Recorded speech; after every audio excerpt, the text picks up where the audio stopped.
Good morning, children. Peace be with you all. I hope you're having a good week and you're getting up to some good activities at home with your carers and parents, families. I've got a little craft activity for you to try today, and it's all centred around this symbol.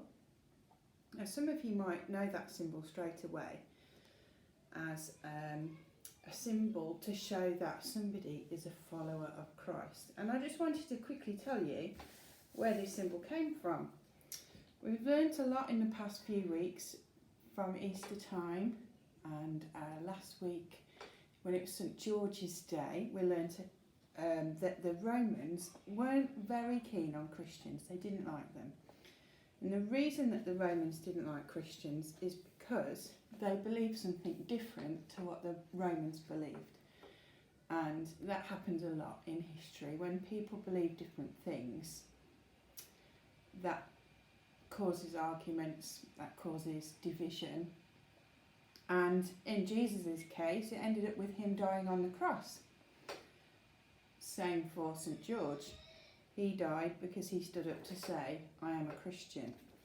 And a lot of people in those early days, after Jesus died and rose again, who were Christians, followers of Christ, they had to sometimes meet in secret, as if it was known. If the Romans knew that people were meeting to practice their faith, they would be taken away and they would be killed too. So this was used as a symbol to show this is where Christians meet. Or if a Christian was trying to hide, they felt like they were being chased for their religion and they might be arrested, they would look out for this symbol because they knew that would be a place of safety. So this started out as a secret symbol. Now it's really well known around the world, and you might have seen people with little pin badges. You might have seen this symbol on a car. Sometimes people have them as a necklace, and that's basically that person is saying, I'm a follower of Christ, I'm a Christian. And I found a lovely art activity that fits with that, but also fits with the rainbow theme or the NHS posters. Similar type thing, sort of saying we're waiting for lockdown to end and we're waiting for the rainbow at the end of the storm. I'm just checking to see that this is a good view. Not quite. So just zoom in a little bit. Let me just, whoops. I've got to do this without everything falling over now. That's a little bit better. Okay, so you can either print off one of these. This is called an ichthus fish. It's really easy to draw. I'll show you how to do that in just a moment.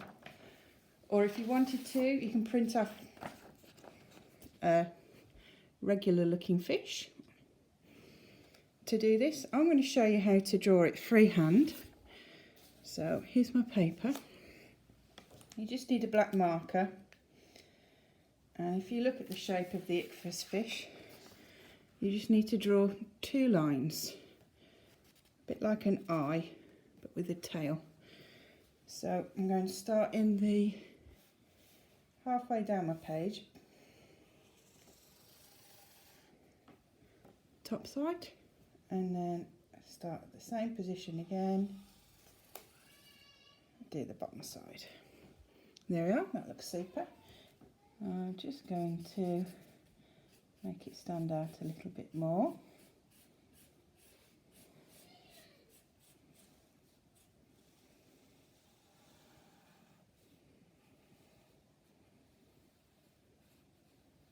People used to draw these in the sand outside the meeting places, and it was a really easy symbol to draw with a stick in the sand, and then when the meeting was finished they could quickly just use their foot to raise the symbol, keeping it secret and keeping it safe. So for this, I'm using a celery stick that's been cut up into pieces. Now, some people, children, don't approve of using food for art activities. They feel that it's wasteful. I just wanted to say that this celery is past its best. It's not firm and crispy anymore. It's really soggy. And if I wasn't using it for this, I would have thrown it in the bin. I wouldn't have eaten it. So you can either use celery, like I am, to dip one end in the paint, and then that's what's giving you this scale pattern. The fish's scales. The one end, this one's going to look a bit funny because it's the, oh, I've used green already. Oh, I'll put it in yellow and make it a lighter green.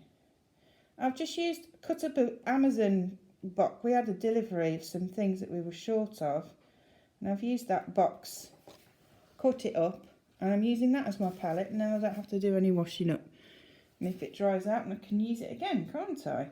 So there we go. You just carry on doing all your fish.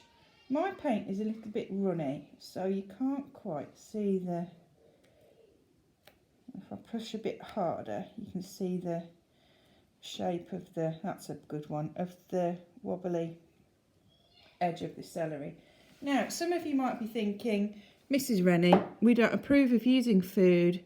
What else can we do instead? Well, everybody is going to have some of this in their household at the minute. It's the inside of a toilet paper. You could also use the inside of a kitchen roll and do it in exactly the same way. I'm just going to get one of these. This will give you thinner scale shape. They won't be bumpy like the celery, but it still looks really, really good. You can really go to town on doing this. And turn it round, do a different colour on the other end.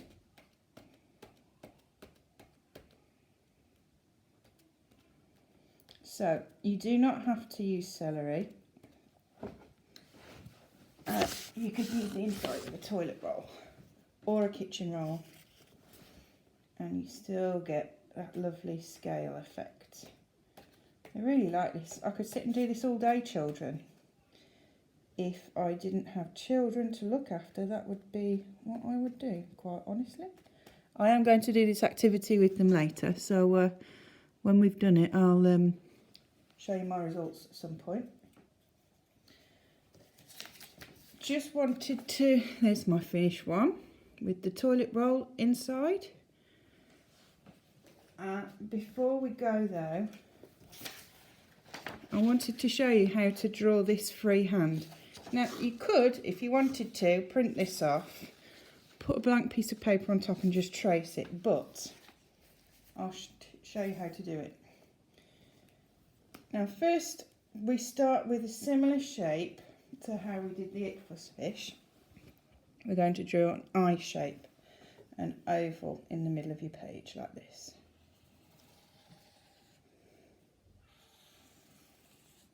Okay, and then a backwards C to get the head of the fish, and you can put a little eye in there. Now, from where the head finishes, then draw on the top fin. The bottom fin looks a bit smaller, but you can do it as long as you like. I like them quite long.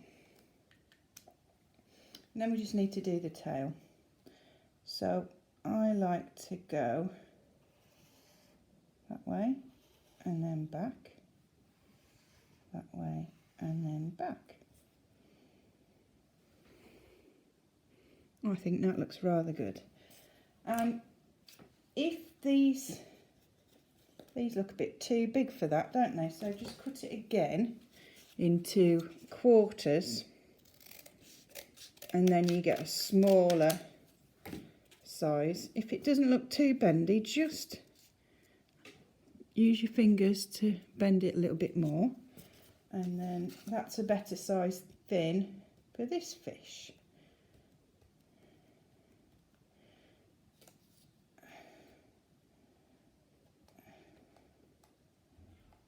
And you can decorate it however you like, whichever colours you have at home. And if you haven't got a colour, think about if you could mix it using the colours that you do have. If you've got blue, red and yellow, the primary colours, you should be able to find any colour, although black is a bit difficult to get to if you haven't got black. You have to mix for a very long time all the dark colours to get black. It's easier just to buy black as it is. Or white, you wouldn't be able to mix white. Now I'm waffling, aren't I, children? So, I hope you can have a go at doing this activity. Please, if you do this activity at home, take a picture of your final work and send it in to your teachers on their email address. I would love to be able to put a slideshow of pictures for our celebration assembly either this Friday or the Friday after. I'd absolutely love to be able to do that. So I shall leave you now. On the blog I'll put a bit of a prayer and I'll put a song for you to sing. But I hope you have fun doing this activity. I've absolutely loved it. So take care, stay safe, and I'll see you soon.